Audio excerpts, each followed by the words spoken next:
Good morning, guys. Beck here. Have you ever asked yourself how much easier it would have been to stay asleep? To not actually know the things that you know? Now, obviously, by saying this, I'm only talking to those of you who know the truth about what's going on in our world, who know all the lies, and we still don't know them all.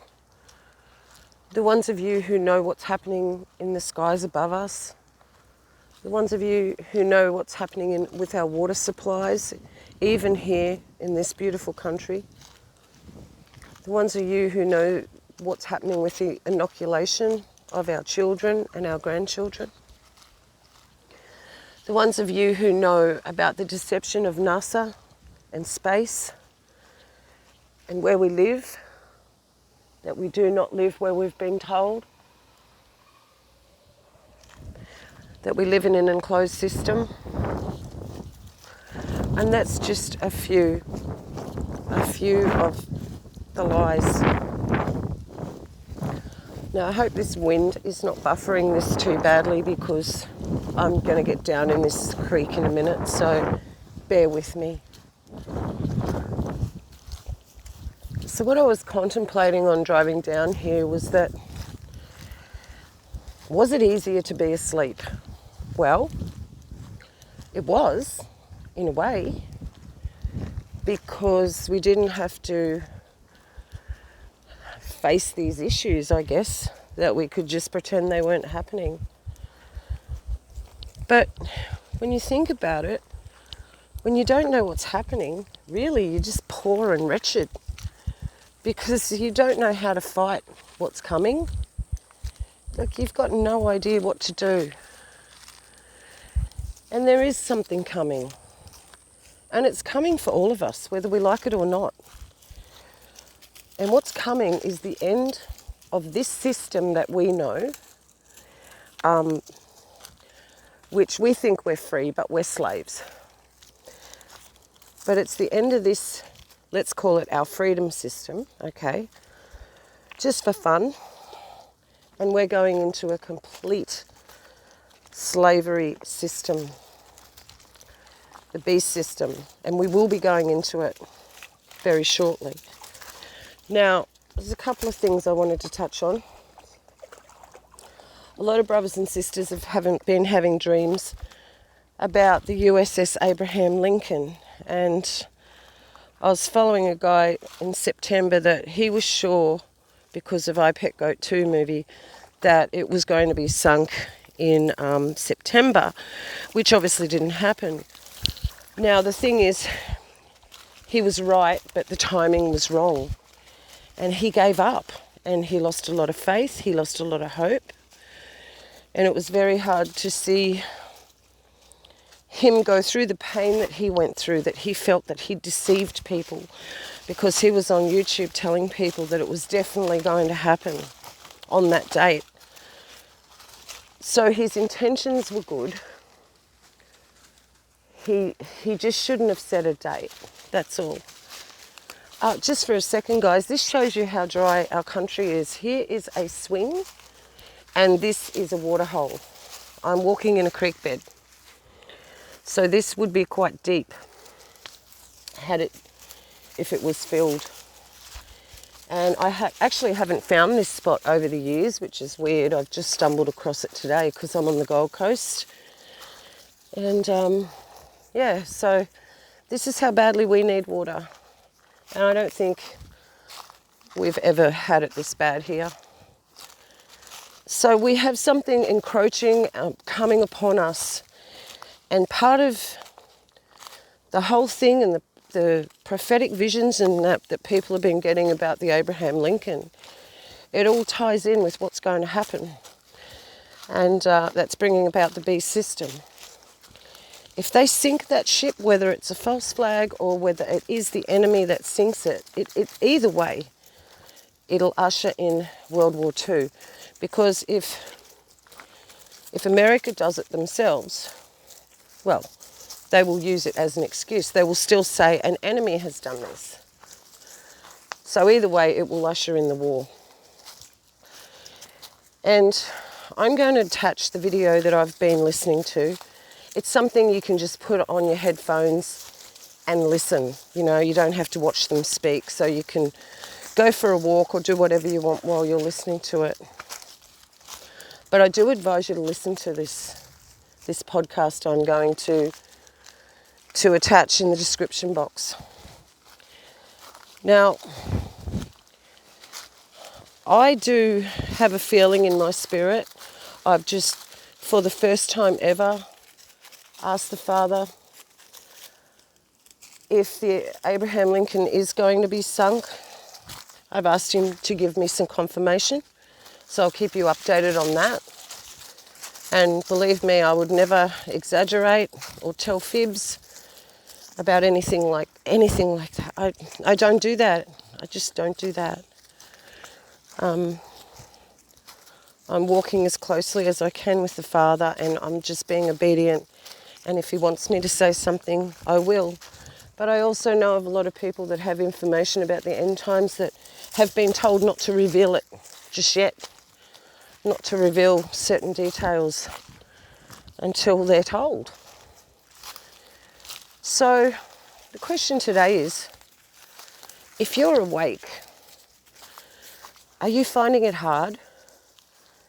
Are you finding it really, really difficult to speak to anybody now in your family or your so-called, what you thought were your friends?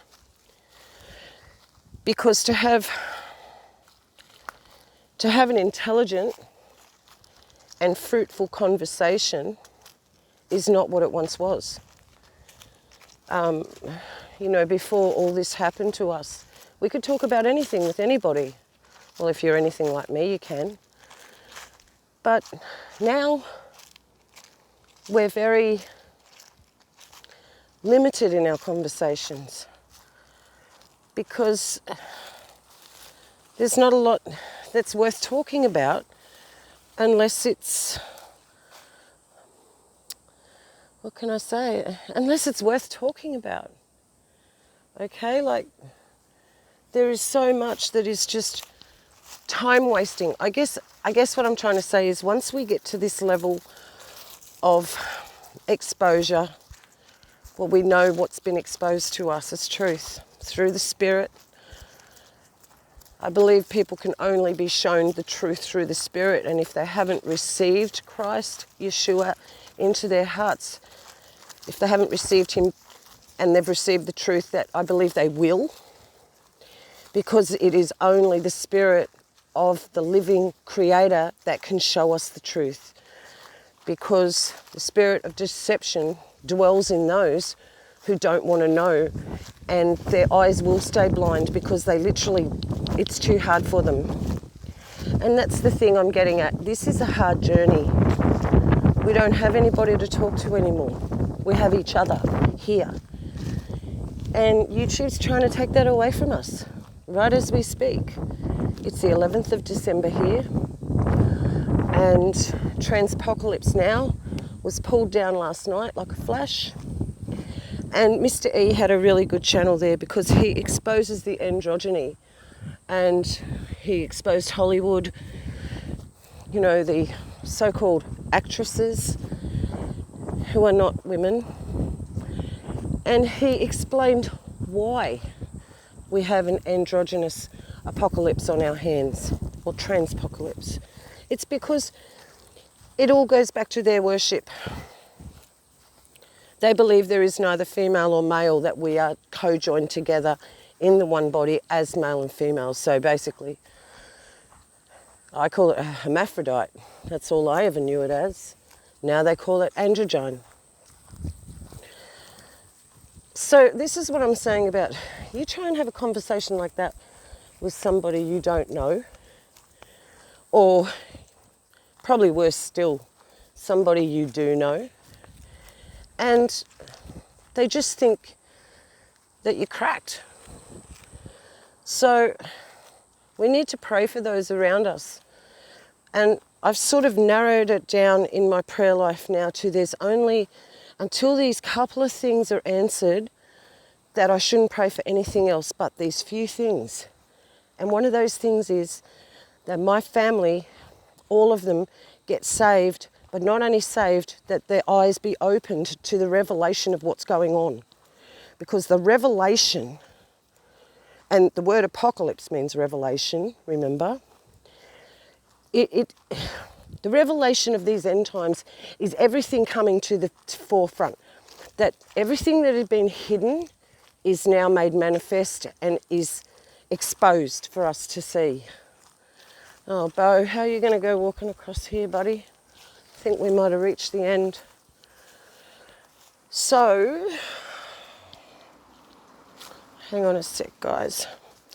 So this manifestation is happening before our eyes. You know, people are being evil. People are manifesting left, right and centre. It's just what I've seen going on in the last few days out in public, and even people I know. I hate to say it, but it's true. We're called to speak the truth. So it's really hard. We're on this journey and we feel like we're alone. So I've been praying specifically for my family to get saved, delivered, and especially that, you know, the truth, all the truth is revealed to them. And a couple of other things that are just really important in my life. But I'm going to, you know, instead of being sort of all over the place in our prayer life, I think we need to really focus and concentrate on certain areas and stick with them until the prayers are answered. Like, don't give up. Stay on that road. Don't turn off. Don't take a detour to another prayer. Keep praying for those specific things until they're answered. Now, guys, I am taking my own advice, you know. I wouldn't be saying this if I wasn't going to do it. And the Lord put it on my heart because I can be very passionate about so many things that I end up getting lost about what I'm praying for. And it gets lost in translation to myself. The Father knows what I need. And I certainly don't pray for wants anymore. When I was a baby, I used to pray, oh, I want this and I want that. Or I need it, thinking I needed it. Never needing it. And He was always good and faithful not to give me things I didn't need, things that would have weighed me down. And sometimes you have to think that unanswered prayer could be a blessing, okay? Could be a real blessing, that it's something you're not meant to have. However, I believe no matter what, whenever we are praying for somebody's salvation, that is a prayer that has to be answered. That is not a want. It's not a need of yourself. It's for that person. So, I mean, that is just the most powerful prayer that you can do, is that standing in the gap for somebody else's soul. And the thing that I'm saying all this is because I'll go back to the beginning when I was saying, you know, do you feel like you're so alone? Sometimes you might have this really stupid thought, oh, it was easier to be asleep. Believe me, it wasn't. Ignorance is not bliss. You're on the right road, but what you have to do is do what I said. Pray for those people. Don't divvy off those prayers until they're answered. Then you can move on, because you will have somebody to talk to then about all this, what's going on. Then we won't be alone. Then we won't be alone. If our prayer of salvation for those around us that we love gets answered, we're no longer alone. And we know we're not alone. We know the Father's with us. We do. However, He knows that we need human interaction. He knows that. He knows our needs as a human. And I'm actually very, very good at being alone. I love these long walks, and the only reason that I talk to you in them is because I need to get these videos out. I need the brethren to be strengthened, because that's what my Father needs, and whatever he needs, I need. So it all goes full round circle. But the days are dark, and they're going to get worse and worse and worse now by the minute. I honestly have a feeling in my spirit. I never say I think. I never say anything for definite, because I'm a silly human and my carnal mind runs away, like it does with everybody sometimes. But sometimes when you really feel something and it's in your stomach, it's in your gut, you kind of know. And if you've had the experience of those things being true in the past, you'll know what I'm talking about. But I have a feeling that we're approaching war very, very fast.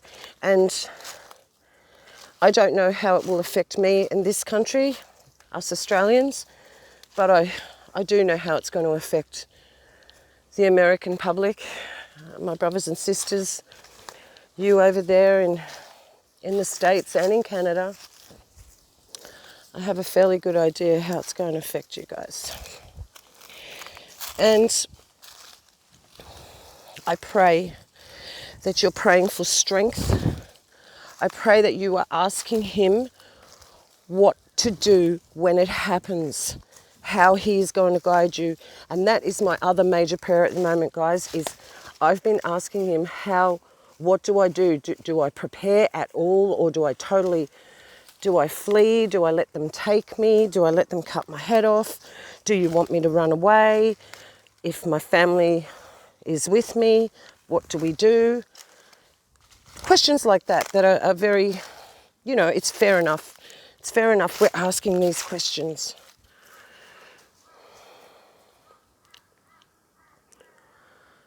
So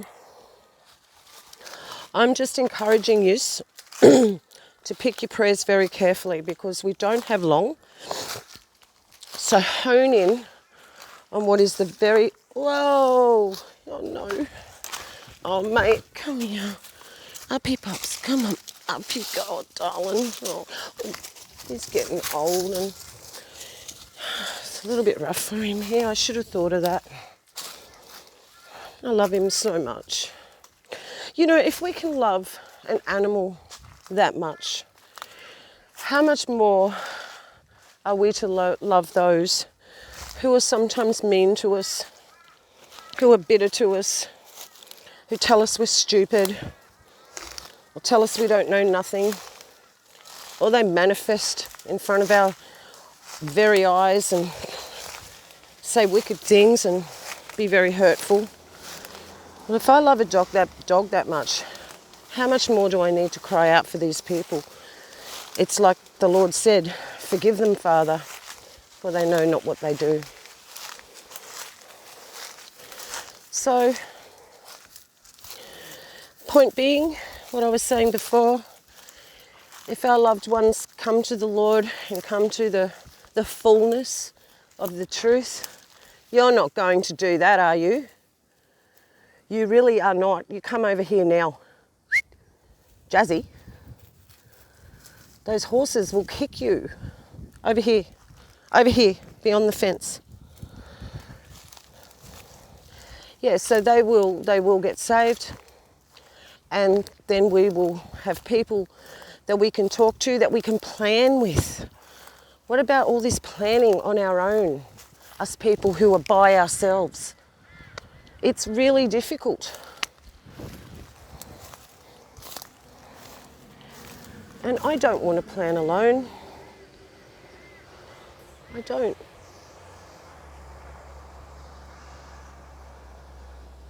My husband is saved.